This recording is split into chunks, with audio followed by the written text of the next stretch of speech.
Bonsoir à tous. Ce soir, Info Politique reçoit 3 invités. Hugues Maillot de Debout, La République. Avec lui, nous parlerons de la politique locale. On parlera également des départementales et de la politique nationale. Nous recevons en deuxième partie donc Maurice Gironcel, maire de Sainte-Suzanne, qui mardi soir a fait un meeting à Sainte-Suzanne qui a parlé de reconquête du PCR et qui a également participé cet après-midi à une conférence de presse concernant les manifestations actuelles dans le chef-lieu. Et en troisième, nous recevrons Jean-Hugues Rattenon, président de Résistance, avec qui nous allons aborder sa nouvelle relation avec Cyril Amicaro via les médias et Internet. Premier invité, bonsoir Hugues Maillot. Bonsoir Jesmir Amadou. Alors on rappelle, Debout la Réunion. Debout la République. Oh, pardon. Debout la République, j'étais sûr que j'allais le faire. Debout la République, et vous êtes secrétaire départemental. Tout à fait. Juste pour les téléspectateurs, rappelez, c'est quoi Debout la République? Debout la République, c'est le mouvement politique de Nicolas Dupont-Aignan, candidat à l'élection présidentielle de 2012. Que nous avons reçu ici lors des européennes. Oui, qui est venu me soutenir lors des élections européennes. Donc un mouvement politique qui s'installe, puisque nous avons participé à 3 élections depuis 2012, les présidentielles, les législatives et les européennes, et qui progresse, si on en croit, les résultats des élections européennes. Alors justement, il y a ce contexte aujourd'hui, il y a la politique du gouvernement, il y a le contexte social et économique de la Réunion. Est-ce que votre parti est audible, est visible? Est-ce qu'aujourd'hui, vous avez quelque chose à apporter? Juste pour une parenthèse, par exemple, Nicolas Dupont-Aignan, qui est maire d'une ville en métropole, n'a pas, par exemple, suivi les rythmes scolaires. Qu'est-ce que vous, aujourd'hui, vous voulez apporter au débat politique? Je crois que ce que Debout la République peut apporter au débat politique, c'est le fait de dire et de rappeler un certain nombre de principes de bon sens dans la conduite des affaires publiques. Notre pays est conduit en dépit du bon sens. On voit bien que la France s'enfonce dans la crise, la Réunion s'enfonce dans la crise. Et si nous nous enfonçons dans la crise, c'est parce que nos dirigeants ont délégué la totalité de leur souveraineté ou l'essentiel de la souveraineté au plan européen. Et donc ils n'ont plus le pouvoir d'agir. Et c'est parce qu'ils n'ont plus le pouvoir d'agir, mais qu'ils continuent de faire des promesses, que le mécontentement gronde dans le pays, que l'extrême droite progresse. Et dans ce contexte-là, Debout la République veut dire, mais revenons aux fondamentaux de ce qui fait la démocratie, c'est-à-dire la souveraineté, c'est-à-dire la capacité pour les représentants du peuple d'agir avec le peuple et pour le peuple. Et justement, si on doit essayer de comprendre votre ligne, votre position, si on doit essayer de comprendre qu'est-ce qu'est votre message, comment vous situez-vous et quel message? Est-ce que votre message est compréhensible, audible? Qu'est-ce que vous voulez dire, vous, à la population? Je crois qu'il est audible parce que tout le monde se rend bien compte de la crise dans laquelle nous sommes. Tout le monde se rend bien compte du décalage qu'il existe entre les promesses des grands partis de gouvernement et les résultats qui sont de plus en plus mauvais. On nous a même dit ce matin que le chômage avait diminué en France. La réalité, quand on regarde les chiffres, c'est que c'est les radiations administratives qui font baisser le chômage et pas la reprise d'activité économique ni la croissance. Et donc, ce que nous voulons dire aux Français, c'est que ce n'est pas parce que le système ne fonctionne pas qu'il faut se jeter dans les bras des extrêmes. Il y a une voie entre le système et les extrêmes, et cette voie, nous entendons l'incarner et la représenter. L'incarner, d'accord, mais comment? Quel est votre message pour la population? Qu'est-ce que vous proposez comme projet de société? Ce que nous proposons en premier lieu, c'est que la France retrouve sa souveraineté. C'est important, vous savez, c'est la démocratie. Quand vous déléguez votre souveraineté, c'est-à-dire que vous capitulez sur le terrain démocratique. C'est-à-dire vous ne créez plus les conditions pour que un gouvernement réponde aux aspirations de ses électeurs. Aujourd'hui, on est dans ce cadre-là. On désespère les Français de la politique. Donc, il faut réconcilier les Français et la politique. Oui, réconcilier. Pour quoi faire? Pour porter un véritable projet de développement autour des atouts des atouts de la France, et la France en a. Alors, vous voyez bien, aujourd'hui, depuis 2 jours à Saint-Denis, ça bouge, il y a des jeunes qui essayent de manifester, à tort ou à raison, pour demander quelque chose ou pour montrer leur désespérance. Vous, si vous êtes dans la rue, Jean-René Reza l'a fait, Ibrahim Lindar est descendu dans la rue, une élue de la mairie de Saint-Denis est partie au Chaudron pour discuter. Vous, si demain vous devez aller les voir, quel message vous auriez pour eux? D'abord, je crois que ces mouvements, ils sont symptomatiques, symboliques des limites actuelles du modèle de développement réunionnais qui est tourné essentiellement vers la consommation. Nous avons un système où le monde politique et le monde économique sont dépendants de la consommation. Dépendants à travers un outil dont je vais parler 2 minutes, qui est l'octroi de mer, qui est à la fois l'outil par lequel les marges des entreprises ou les profits des entreprises sont renforcés et par lequel les collectivités locales sont financées. Donc, aussi bien le financement des collectivités que les profits des entreprises sont dépendantes de la consommation.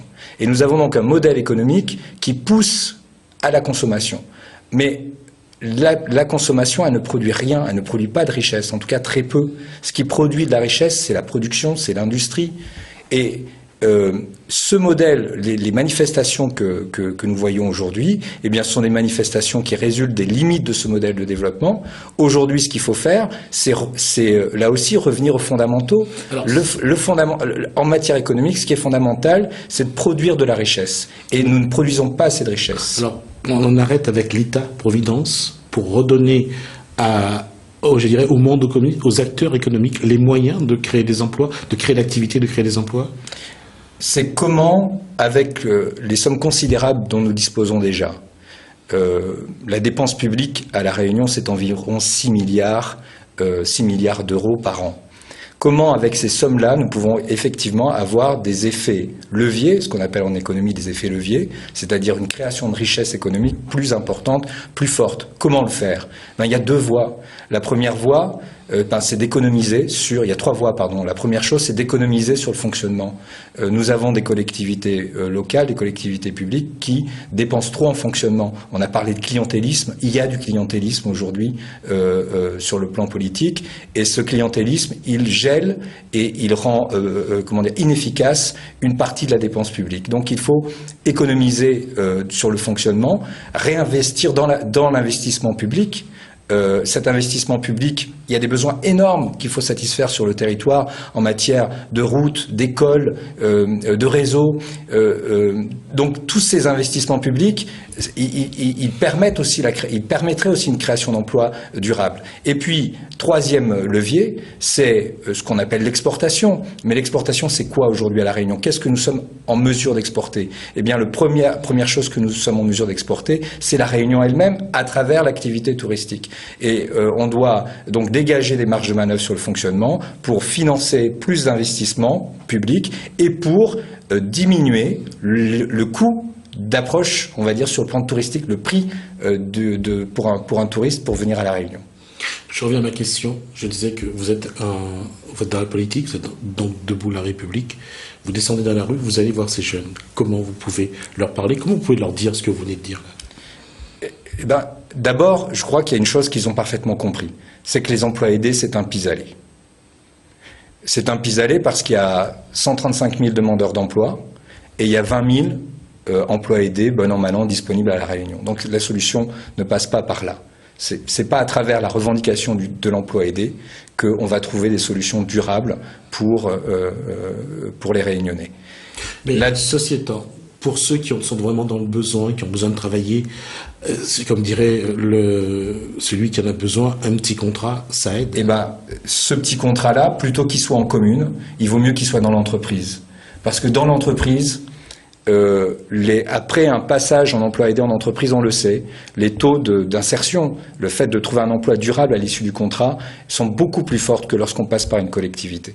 Ce qu'il faut dire à la jeunesse de La Réunion, c'est que La Réunion peut produire davantage, que l'économie réunionnaise peut produire davantage et proposer plus d'emplois, et que notre jeunesse, elle doit contribuer au développement économique, au développement de la production, s'orienter vers l'entreprise. Ce que doit faire le monde économique aujourd'hui, le monde politique aujourd'hui, nos décideurs, c'est créer des passerelles plus fortes entre notre jeunesse et le monde de l'entreprise. On le sait, les dispositifs de formation professionnelle sont insuffisamment efficaces, ils sont en décalage avec les besoins des entreprises. On le sait, le coût du travail est trop élevé. Donc il faut arriver à créer ces passerelles et il faut dire à notre jeunesse, à nos jeunes, dans quel métier tu te projettes?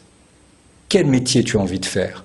Quel métier tu as envie de valoriser? Mais un vrai métier, pas rester derrière un bureau dans une administration. C'est pas aller signer un contrat aidé. Ça, ce ne sont pas des vrais métiers. Mais quelles sont tes envies? Dans quoi te projettes-tu? Et si le jeune ne sait pas se projeter, ne sait pas dire dans quel métier il veut travailler, le rôle des pouvoirs publics, c'est de l'accompagner.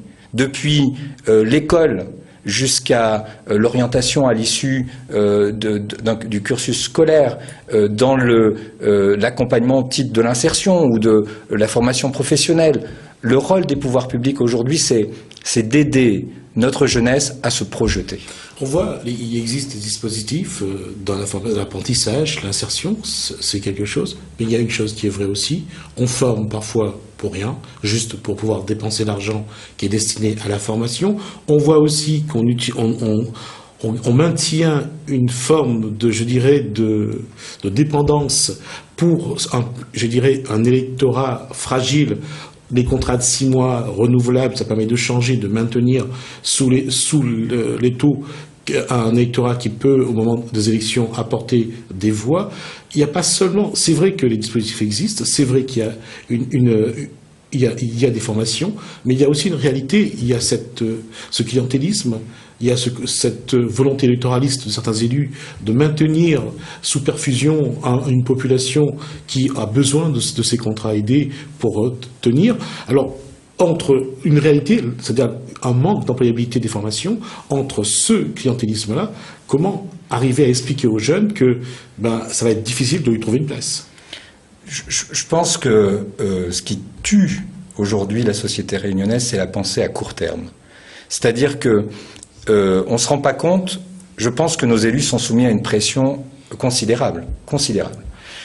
Et face à cette pression, ils pensent sans doute, pour la plupart, que finalement, il vaut mieux un petit contrat aidé que rien du tout. La réalité, c'est que le clientélisme, ça empoisonne le corps social réunionnais. Ça l'empêche de se projeter. Ça l'empêche d'imaginer créer de la richesse. Et ça le fragilise. C'est-à-dire qu'à travers la réponse, on va dire, sociale, plutôt que de parler de clientélisme, je préfère parler de réponse sociale à la situation du chômage. En fait, on scie la branche sur laquelle on est assis. La seule réponse valable, c'est la réponse économique. C'est la création de richesse économique. Et on peut faire mieux à La Réunion. On nous dit... on nous serine en nous disant on a atteint 5% de croissance pendant des années et donc on a fait le maximum. C'est grâce au BTP à chaque fois. Bon, on a bien vu avec la fin des grands travaux et avec la remise en cause du système de défiscalisation, combien notre système était excessivement fragile. Hein. Donc on peut faire mieux. Moi, je suis pas, je suis un gaulliste social, je veux pas remettre en cause mon modèle social, le modèle social français, mais je constate que pour 1 euro de dépenses publiques à La Réunion, on a 3 euros de création de richesse, un peu moins de 3 euros de création de richesse économique.